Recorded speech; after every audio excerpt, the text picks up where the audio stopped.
भी ढूंढने पर नहीं मिलेगा, क्योंकि माता पिता ने हमें जन्म दिया और जन्म देने के साथ हमें एक अवसर दिया अपने जीवन को सुंदर और श्रेष्ठ बनाने का। यूं तो इस संसार में अनेकों लोग जन्म लेते थे, अनेकों लोग जन्म लेकर के इस संसार से विदा भी हो जाते हैं, जैसे कीड़े मकोड़े ना जाने कितने जन्म लेते हैं मर जाते हैं, लेकिन उनको कोई नहीं जानता। इसलिए जब जीवन में हम इस मनुष्य जीवन को अगर प्राप्त किए हैं और मानव जीवन को प्राप्त करके हम अपने लक्ष्य को प्राप्त करने का जब प्रयत्न नहीं करते हैं, तो ऐसे ही लोगों के लिए बड़ा सुंदर नीतिकार ने कहा, येषां न विद्या न तपो न दानं ज्ञानं न शीलं न गुणो न धर्म ते मृत्युलोके भूय भारभूता मृगश्चरति मनुष्य रूपेण मृगश्चरति।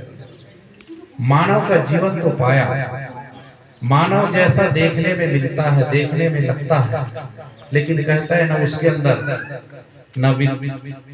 न विद्या है, न तप है, न दान की वृत्ति है, न ज्ञान है, न गुण है और न ही शील है।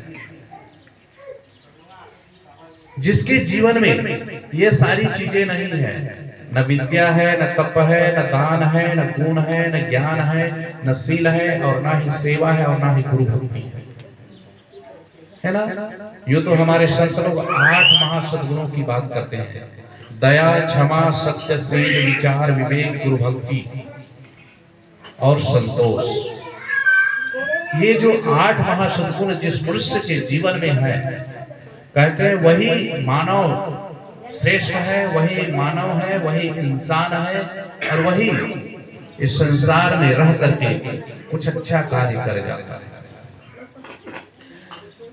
तो बड़ा सुंदर हमारे संत महंत श्री कबीर शरण साहब जी, बड़ों का आदर और सम्मान करना चाहिए, बड़ों का सेवा करना चाहिए, और क्योंकि ये महापुरुषों की कथन है और उपदेश भी और आदेश भी है, तो बड़ा सुंदर ढंग से अपने वाणियों में हम सबको समझा रहे थे। और देखो, पूजन वंदन की बात आती है तो सबसे बड़ी पूजा जब होती है तो हमारे कबीर पंथ में कहा गया है, सबसे बड़ी पूजा है गुरु की पूजा। इससे बड़ी पूजा और नहीं है, गुरु पूजा से बढ़कर के और कोई पूजा नहीं है। यूं तो माता पिता की पूजा श्रेष्ठ है ही, माता पिता की पूजा का मतलब ये भी नहीं होता है कि हम अगरबत्ती जलावे या दीप जलावे और उसको पूजा समझें। पूजा वो होता है, माता पिता की पूजा वो होता है कि हम माता पिता की सेवा करें। सेवा से बढ़कर के संसार में कोई भी तप नहीं। लोग सोचते हैं कि हम हिमालय में जाकर के तप करें, कि जंगलों में जाकर के तप करें, कि आश्रमों में जाकर के तप करें, वो तप नहीं है। सबसे बड़ा तप होता है कि हम घर में ही परिवार में रह करके सेवा करें। सेवा से बड़ा तपस्या और संसार में कोई नहीं। व्यक्ति ज्ञानी हो सकता है, ध्यानी हो सकता है, धनवान हो सकता है, बहुत कुछ हो सकता है, लेकिन सेवा भाव नहीं हो सकता। इसीलिए साहब ने कहा, दासा तन की अधिक महिमा, सेवा कुंड नहाई, प्रेम भक्ति पति वर्त दृढ़ कर बहुरे न भव जराए। सेवा में वो ताकत है, सेवा में वो सामर्थ्य है, सेवा में वो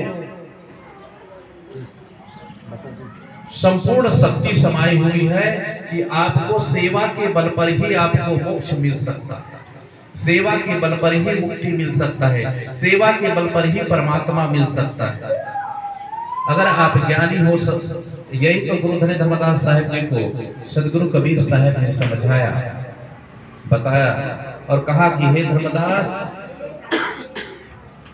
मैं जो तुम्हें ज्ञान दे रहा हूं, जो मैं तुम्हें उपदेश दे रहा हूं, जो मैं तुम्हें संदेश दे रहा हूं, संत लोग गाए बहुत सुंदर, धर्मदास मानो उपदेश सतपुरुष का सुनो संदेश, धर्मदास मानो चितलाई रहो ठीका पर उचट न जाए। हे धर्मदास, आज मैं तुम्हें ज्ञान दे रहा हूं, आज मैं तुम्हें उपदेश दे रहा हूं, आज मैं तुम्हें संदेश दे रहा हूं। ये संदेश यहाँ का नहीं है, ये जो पूजा पद्धति, ये जो विधान मैं तुम्हें दे रहा हूं, इस यज्ञ की बात करते हैं साहब, ये जो विधान दे रहा हूं, ये यहाँ की नहीं है, इस लोक की नहीं है। साहब कहते हैं अजर लोग आरती अजर लोक मां किन्हा सो आरती हम तुमको दीन। हे धर्मदास, जो अजर लोक की आरती है, अजर लोक, अमर लोक, सतलोक, तीनों एक ही।